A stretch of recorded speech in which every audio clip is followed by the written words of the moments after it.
அதை ஏறக்குறைய ஒரு 3 தலைமுறைக்கு மேல இங்க வாழ்ந்திருக்கிறாங்க.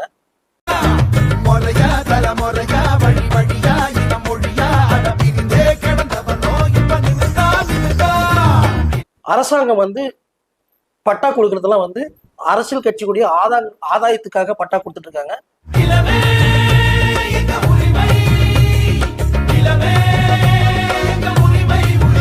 இந்த கோலடி பகுதியில கிட்டத்தட்ட 3 வாரத்துக்கு முன்னாடி எந்த ஒரு முன்னறிவிப்புமே இல்லாம ஒரு சில வீடுகளை வந்து இடிச்சுட்டு போனாங்க. அதை பத்தி உங்களுடைய கருத்து என்ன, பதில்?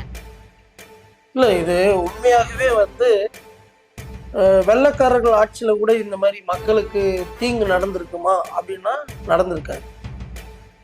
யாரையோ திருப்திப்படுத்துறதுக்காக தான் நானும் கேள்விப்பட்டேன். நானும் அன்னைக்கு வந்து பார்த்தேன். திடீர்னு வந்தாங்க. ஒரு திருடன் எப்படி ஒரு வீட்டுக்குள்ள வந்து ஒரு பொருட்களை வந்து சுருட்டி அள்ளிட்டு போகணும், அந்த மாதிரி டமல் டமல் டமல் எல்லா வீடுகளையும் ஒரு ஏறக்குறைய ஒரு 4-5 வீடு என்ன ஏதுன்னு கூட சொல்லாம இடிச்சது. இது சட்டத்தின்படி மக்களாட்சி நடக்குதான்னு கேள்வி கேட்கக்கூடிய அளவுக்கு ஒரு சூழல் அன்னைக்கு நடந்தது. இந்த செந்தமிழ் நகர் பகுதியில இருக்கிற திரு சங்கர் அப்படிங்கிறவங்க எங்க நம்முடைய இருக்கிற வீடு பறிப்பேருமோ, நம்ம நடுத்தருவுக்கு வந்துருமோ அப்படின்னு சொல்லி ஒரு பயத்தினாலையும் தன்னம்பிக்கை இல்லாதனாலையும் தன்னுடைய உயிரையே மாற்றிக்கிட்டாரு. இவருடைய இந்த நிலைமை அரசாங்கத்துக்கு கேட்குமா? இந்த மக்களுடைய இந்த அழுகுரல் அரசாங்கத்துக்கு கேட்குமா? அதனால ஏதாவது நடவடிக்கை எடுக்கிறதுக்கு சான்ஸ் இருக்கா? இல்லை, இறந்தது ஒருத்தர் தான், அவருடைய உயிர் போயிடுச்சு, அவ்வளோதான். ஆனால் இங்கே வாழக்கூடிய 3000 குடும்பங்கள் நடைப்பினங்க.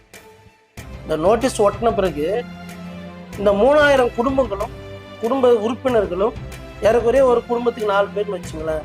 3000 ஏறக்குறைய ஒரு 15,000 குடும்ப அது மனிதர்கள் வந்து நடைப்பினங்களாக தான் மாறுவாங்க. இந்த வீடுகளில் இந்த குடியிருப்புகளில் தான் சமத்துவம் இருக்கு. இந்த குடியிருப்புகளை அகற்றுவது என்பது ஒரு தாயின் கருவறையில் குழந்தை வெளியே வர்றதுக்கு முன்னாடியே பிடிச்சி பிடிங்கி எறிகிற மாதிரி தான் நாங்கள் இதை பார்க்குறோம். நீதிமன்றங்களும் இந்த அரசும் எப்படி பார்க்குறாங்கன்னு புரியல. ஏன்னா அந்த வலி வேதனை நாங்கள் உணரோம். இவங்களாம் கஷ்டப்பட்டு சமத்துவத்தை உருவாக்கணும்னு நினைக்கிறாங்களா ஆட்சியாளர்கள்? உண்மையான மனித நேயமும் பாசமும் இங்கே தான் இருக்கு.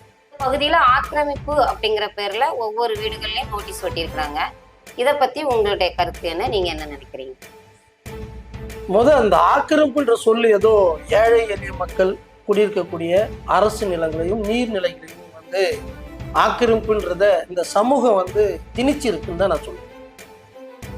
இன்னைக்கு சென்னையை நீங்க எடுத்துட்டீங்கன்னாலே இருக்கிற அனைத்து கட்டிடங்களும் ஒரு விதத்துல விவசாய நிலங்களை அழிச்சு ஆக்கிரமிச்சு வானுயர்ந்த வணிகமயமாக்கப்பட்ட கட்டிடங்கள் தான் இருக்கு. இன்னைக்கு அந்த கட்டிடங்கள்லாம் இடிச்சு பழைய சென்னையை உருவாக்க முடியுமானா உருவாக்க முடியாது. இதை ஏற்றுக்கொள்ளக்கூடிய மனப்பான்மை உள்ள நீதிமன்றங்கள் அரசு நிலங்களில் குடியிருக்கக்கூடிய அப்பாவி வறுமை கோட்டி கீழே உள்ள அமைப்பு சாரா தொழிலாளர்கள் மட்டும் சட்டத்தின் ரீதியா ஆக்கிரமிப்புன்னு சொல்லி திணிக்கிறது, ஒடுக்கப்படுறது மிகப்பெரிய ஒரு எங்களுடைய பார்வையில் அதை தவறாக பார்க்குறோம். அதுக்காக நாங்கள் நீர்நிலை வந்துக்கு எதிர்ப்பாளர்கள் அப்படின்னா கிடையாது. ஒரு புரிதல் வேணும். இப்போ சமீபத்தில் பரந்தூர் விமான நிலையத்தை வந்து உருவாக்குறாங்க. அங்கே பார்த்தீங்கன்னா ஏறக்குறைய 9 ஏரிகள் வந்து பாதிக்கப்படுது, 100கணக்கான குளங்கள் பாதிக்கப்படுது. ஆனால் இதுக்கெல்லாம் இந்த நீதிமன்ற தீர்ப்பு அங்கே வேலை செய்யாதா அப்படின்ற கேள்வி பலரும் இன்னைக்கு கேள்வி கேட்டிருக்காங்க. அப்போ என்னன்னா நீதி கூட பணம் இருக்கிறவங்களுக்கும் பணம் இல்லாதவங்களுக்கும் வேற மாதிரி செயல்படுது அப்படின்றத இன்னைக்கு பெரும்பான்மையான மக்கள் வந்து புரிஞ்சுக்கிறாங்க. மக்களுடைய பெருக்கத்தின் காரணமாக நம்ம முன்னோர்கள் வகைப்படுத்த நிலங்கள் வந்து இப்போ மனிதனுக்கு தேவைப்படுது. குளம், கொட்டை, ஏரி, மேய்க்கால், களத்துமேடு இதெல்லாம் எதுக்கு ஒதுக்குனாங்கன்னா அன்னைக்கு பாப்புலேஷன் வந்து கம்மியாக இருந்தது. அன்னைக்கு தேவைக்காக இது ஒதுக்கப்பட்ட நிலங்கள், மக்களுக்காக ஒதுக்கப்பட்ட நிலம் தான், மக்களுடைய நன்மைக்காக ஒதுக்கப்பட்டது தான். இன்னைக்கு அவங்க எந்த நோக்கத்துக்காக இந்த வகைப்படுத்தப்பட்ட நிலங்கள்லாம் பயன்பட்டு இருக்கு, அதனுடைய காரணம் தான் மக்களுடைய பெருக்கம்.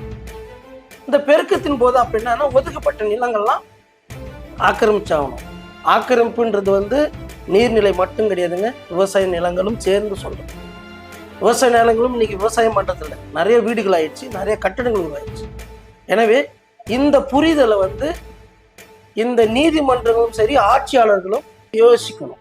வளர்ச்சி மக்கள் வந்து பெருக்கிட்டே இருக்காங்க அப்படின்னும் போது இதுக்கு சில இதெல்லாம் நடக்க தான் செய்யும் அப்படின்றத மக்களுடைய வாழ்வாதாரத்தை மேன்மைப்படுத்தி அவங்க இதுக்காக தான் யோசிச்சு பண்ணணுமே தவிர இந்த நோட்டீஸ்ன்றது ஒரு புரிதல் வேணும். இங்க இப்போ இருக்க இந்த பகுதியில இருக்கிற பெரும்பான்மையோட மக்களோட கேள்வி என்னன்னா, ஒரு 32 வருடங்களா அங்க இருக்கிறாங்க. இந்த அரசாங்கம் இவங்களுக்கு எல்லா வசதியும் செஞ்சு கொடுத்துருக்கு. ரோடு போட்டு கொடுத்துருக்காங்க, ஆதார் கார்டு கொடுத்துருக்காங்க, ரேஷன் கார்டு கொடுத்துருக்காங்க, இப்படி எல்லாமே இபி வசதி கொடுத்துருக்காங்க.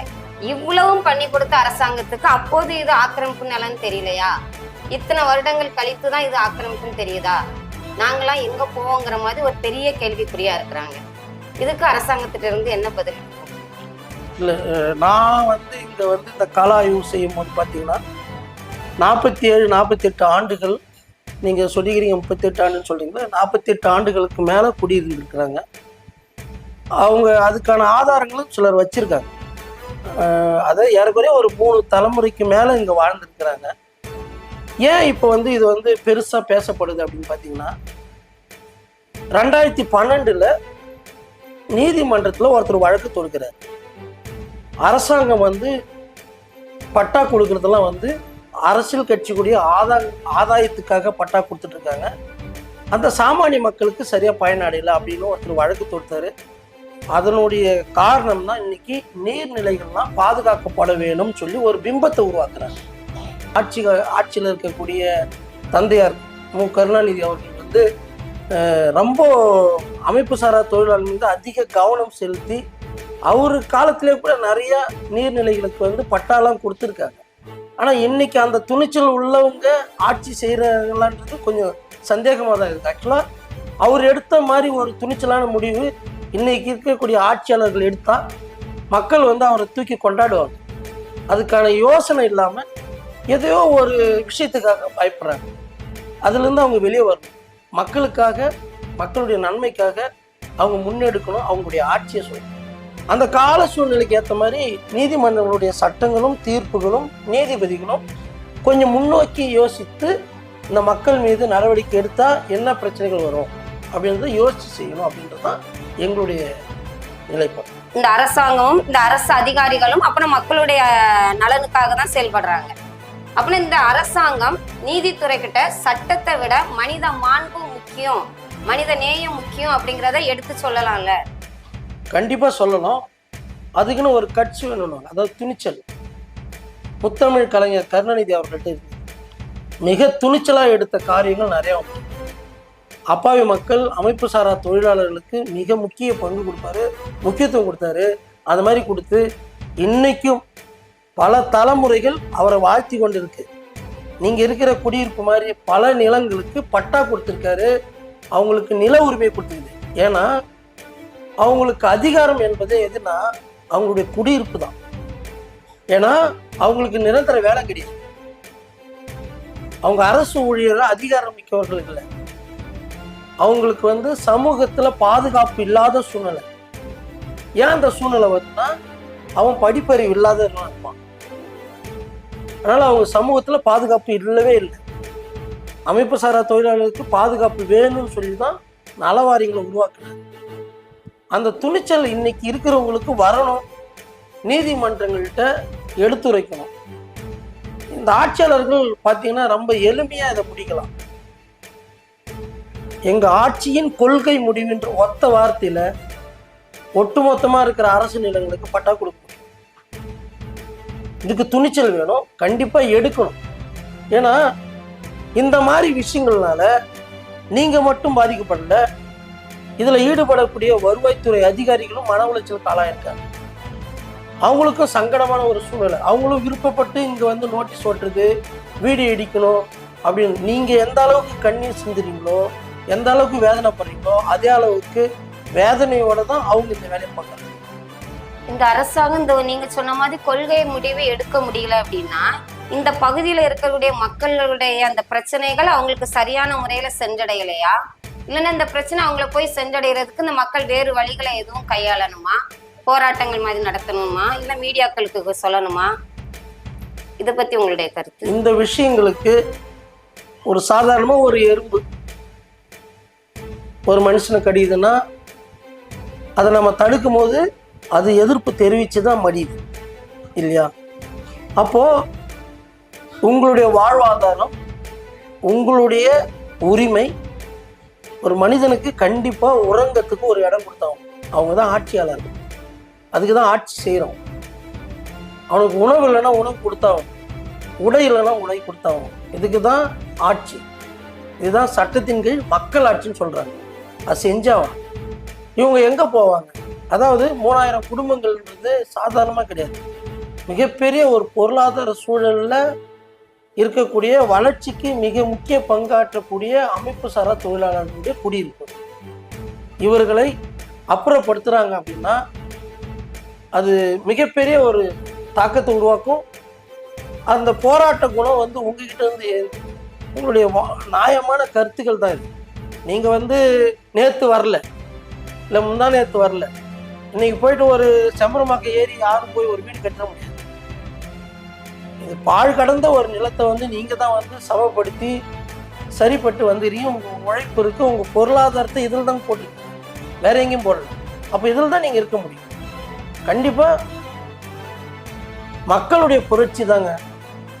நீதிமன்றங்கள் ஆட்சியாளர்களாக விடுங்க, மக்களுடைய புரட்சி, தேவையான புரட்சி ஏற்படும் போது நல்லது நடக்கும். கண்டிப்பாக இந்த மக்கள் தங்களுக்கான உரிமைக்காக போராடி தான் ஆகணும். இதை ஒடுக்குவதற்காக ஆட்சியாளர்கள் வரலாம், நீதிமன்றங்கள் வரலாம், ஏன்னா அவங்கள்ட்ட அதிகாரம் இருக்குது, வரலாம். அதையும் மீறி சில விஷயங்களை சாதிக்கணும்னா சில போராட்டங்கள் செஞ்சு தான் ஆகும். இதை நான் போராட்டத்துக்கு தூண்டுவதற்காக, மனிதன் பாதுகாக்கப்படும், மனுஷனுக்காக தான் இந்த நிலம். அதனால் கண்டிப்பாக போராடி தான் ஆகும். அது எந்த வழியில் வேணாலும் போராடலாம், தப்பு கிடையாது. ஆனால் அடுத்தவங்களுக்கு பாதிப்பு இல்லாத ஒரு போராட்டங்கள் தான் காந்திய சுதந்திரத்தை அப்படி தான் வாங்கி கொடுத்துருக்காரு. அமைதியான வழியில் போராடி சுதந்திரமே வாங்கிட்டாரு. உங்கள் நிலத்தை நீங்கள் மீட்க முடியாதா? போராடலாம், போராடி தான் ஆகும். ஒவ்வொருத்தவங்களும் ஒவ்வொருடைய உழைப்பையும் சுறுசுறுப்பையும் பாராட்டுவாங்க. இப்போ சுறுசுறுப்புக்கு நம்ம எடுத்துக்காட்ட சொல்ல போனா எறும்பு அவ்வளவு சுறுசுறுப்பா இருக்கு அப்படின்னு சொல்றோம். அதே மாதிரி உழைப்புக்கு தேனீக்களோட உழைப்புகளை நம்ம வெகுவா பாராட்டுறோம். அதே போல இந்த 50 வருஷ காலங்களா இந்த மக்கள் சுறுசுறுப்பாகவும் தங்களுடைய உழைப்பையும் கொடுத்து இந்த வாழ்வாதாரத்தை உருவாக்கி இருக்கிறாங்க. அதனால அரசாங்கம் நிச்சயமா இந்த வாழ்வாதாரத்தை உங்களுக்கு பாதுகாத்து கொடுக்கணும். உணவு, உடை, இருப்பிடம், இந்த 3 தான் அடிப்படை தேவைகள். இந்த 3 அடிப்படை தேவைகளையும் இந்த அரசாங்கம் இந்த மக்களுக்கு நிறைவேற்றி கொடுக்கணும். இதை பத்தி உங்களுடைய கருத்து? இல்லை, கண்டிப்பா நிறைவேற்றி கொடுக்கணும். முதல் இந்த சமூகத்தினுடைய பார்வை இந்த மாதிரி ஆக்கிரமிப்பு நிலங்கள் அப்படின்றத தூக்கிடணும். அந்த ஆக்கிரமிப்புன்ற வார்த்தைகள் அகராதியிலேருந்து எடுத்துடணும்னு தான் நினைக்கிறேன். நீங்கள் ஆக்கிரமிப்புன்ற வார்த்தை நீங்கள் சேர்க்குறீங்கன்னா வெறும் அரசு நிலங்களுக்கு மட்டும் சேர்க்காதீங்க, விவசாய நிலங்களுக்கு சேருங்க. நீங்கள் என்ன நஞ்சை புஞ்சையை மாற்றுறீங்க, பணம் கொடுத்து மாற்றிருக்கீங்க, பணம் கொடுத்து வாங்கியிருக்கீங்க. இவங்களால அந்த மாற்றத்துக்கான வாய்ப்பை நீங்கள் உருவாக்கி இருந்தால் இவங்களும் அந்த வேலையை செய்வாங்க. அப்போது ஒரு தவறு பணத்தின் மூலமாக தவறை சரி பண்ணலாம் அப்படின்ற சுதந்திர இந்தியாவில் இப்படி ஒரு எண்ணத்தை உருவாக்கி வச்சுருக்காங்க. அது முற்றிலும் தவறு. தயவு செய்து நீங்களும் இதை ஆக்கிரமிப்பு என்று சொல்லாதீங்க. ஏறக்குறைய ஒரு 100 ஆண்டுகள் வளர்ந்த ஒரு ஆலமரத்தை வெட்டினா தப்புன்னு உணரக்கூடிய உங்களுக்கு மனசு இருக்குன்னா, அதேமாரி இவர்கள் 40-50 ஆண்டு காலம் இங்கே உங்களுக்காக உழைச்சிருக்காங்க. அவங்களுக்காக மட்டும் கிடையாது. இன்னைக்கு சென்னை மாநகரமாக உருவாகிறதுக்காக பெயிண்டர்லேருந்து கொத்தனார்லேருந்து வண்ணான் தோட்டி எல்லாம் உழைச்சிருக்கான். அவனுடைய உழைப்பை கொடுத்துருக்கான். உங்களால் செய்ய முடியாது அந்த வேலையை. கக்கூசல்லி இருக்கிற தொழிலாளர் இங்கே இருக்கான். அவன் 4 நாள் கக்கூச இது சினிமா வாசனமாக கூட மாறிடும் சொல்கிறேன். அதனால் இந்த அமைப்பு சாரா தொழிலாளர்களை நீங்கள் மதிக்கணும், போற்றணும், இவங்களை பாதுகாக்கணும். இல்லைன்னா சென்னை நாரி போயிடும், எந்த வேலையும் நடக்காது. இப்போ 20% இந்திக்காரன் வந்திருக்கான்னா ஃபுல்லாக இங்கே தான் வந்துடுவான். அவனும் குடியிருக்கிறதுக்கு எங்கே போகும்? எந்த வேலையும் நடக்காது. ஏன்னா 90% பெரும்பாலும் இந்த மாதிரி அதிகாரம் அங்கீகாரம் இல்லாத குடியிருப்புகள் நிறைய இருக்கு. அங்கீகாரத்தோட ரீதி கொஞ்சம் தான். இதை நீதிமன்றங்கள் கால சூழ்நிலைக்கு ஏற்ற மாதிரி புரிஞ்சுக்கணும் அப்படின்றதான் எங்களுடைய ஆழமான கருத்து. இந்த மக்களுடைய வாழ்வாதாரம் பாதுகாக்கப்படணும்னா, இந்த மக்களுடைய வாழ்க்கை தரம் மேம்படணும்னா இந்த அரசாங்கம் என்னென்ன நெறிமுறைகள் செய்யணும், என்னென்ன வழிகாட்டுதல் செய்யணும்? இந்த குடியிருப்புக்கு மத்தியில இந்த குடியிருப்புக்கு பக்கத்திலே பார்த்தீங்கன்னாக்க இன்னும் ஏரி நிலம் இருக்கு, காடு முரடா காடுகளா விளைஞ்சிருக்கு. அதை ஒழுங்குபடுத்தலாம், அதை நீங்க பழைய ஏரி நிலைமைக்கு கொண்டு வரலாம், வாய்ப்பு இருக்கு. இன்னொன்னு அழிச்சு ஒன்று உருவாக்கப்பட்ட இருக்கிறத உருவாக்குது. இந்த அரசாங்கத்துக்கு வாய்ப்பு இருக்கு, நீதிமன்றங்களுடைய கவனத்துக்கும் இது கொண்டு போகணும். இடமே இங்க இல்லாமலாம் இருக்கு, பாழ்பட்டு கிடக்கு. ஒன்னு அழிச்சு நீங்க உருவாக்குறதுக்கு மேல பாழ்பட்டு இருக்கிறத சரி பண்ணுங்க, ஏரியா உருவாக்குங்க, ஒரு வேலி போடுங்க, அது சுத்திர நடப்பயிற்சி உருவாகிறதுக்கான வாய்ப்பு உருவாக்குங்க. அதை விட்டுட்டு ஒருத்தவனுக்கு பசி எடுக்கிறதுக்காக 4 பேர்த்த சாவடிச்சு போய் சோறு சாப்பிடணுன்ற மாதிரி தான் இது. ஆக்சுவலா இது அப்படிதான் பண்றாங்க. ஒருத்தரை அழித்து இல்லை ஒரு விஷயத்த அழிச்சு ஒன்றை உருவாக்குறதுக்கு இல்லை, இருக்கத்தை உருவாக்குங்க, வாய்ப்பு இருக்கு. கண்டிப்பா இந்த அரசாங்கமும் நீதிமன்றங்களும் சரியான பயன்படுத்தணும்னு நினைச்சீங்கன்னா, நல்ல தீர்வு கிடைக்கும்னு நினைச்சீங்கன்னா, இந்த குடியிருப்புகளுக்கு எந்த பாதிப்பும் வராத மாதிரி இருக்கக்கூடிய மற்ற பகுதிகளை சுத்தப்படுத்தி ஆழப்படுத்தி அதை நீர்நிலையா நீங்க உருவாக்க முடியும். அதுக்கான வாய்ப்பு இங்க இருக்கு, அதை செய்யுங்க. இந்த காணொளி பார்த்துட்டு இருக்கிறவங்க ஒரு செய்தியா பார்க்காதீங்க. இன்னைக்கு இவங்களுக்கு வந்த நிலைமை நாளைக்கு உங்களுக்கு வரலாம். பெரும்பான்மையான அமைப்பு சாரா தொழிலாளர்கள் இது போல அரசு நிலங்கள்ல குடியிருக்கீங்க. பாதிப்படைந்து கொண்டிருக்க இந்த மக்களுக்கு இந்த சூழ்நிலை உங்களுடைய கரம், உங்களுடைய ஆதரவு இவர்களுக்கு மிகப்பெரிய ஒரு பங்களிப்பா இருக்கும். நாளைக்கு உங்களுடைய நிலமும் உங்களுடைய குடியிருப்பும் இதன் மூலம் பாதுகாக்கப்படும், இதற்கு ஒரு தீர்வு எட்டப்படும். நீங்க சொன்னதுக்கு அப்புறம் தான் சார் இந்த பிரச்சனையோட தீவிரம் எனக்கு புரியுது. இந்த பிரச்சனைக்கு பின்னாடி இருக்கிற பாதிப்புகள், வேதனைகள், மன அழுத்தங்கள் எல்லாமே எனக்கு புரிஞ்சுது. அதே மாதிரி இந்த பகுதி மக்களுக்கும் இதை பார்க்கின்ற ஒவ்வொருவருக்கும் புரியும்னு நான் நம்புறேன். இதற்கான தீர்வுகளை இந்த பகுதி மக்களுக்கு அரசாங்கம் கூடிய சீக்கிரமா செய்யும்னு நான் நம்புறேன். எல்லாருக்கும் நன்றி, வணக்கம். யார் வச்சது ஓ சட்டமடா, இங்க வாழ்வென்பது சாவென்பது நிலம் மட்டுமடா.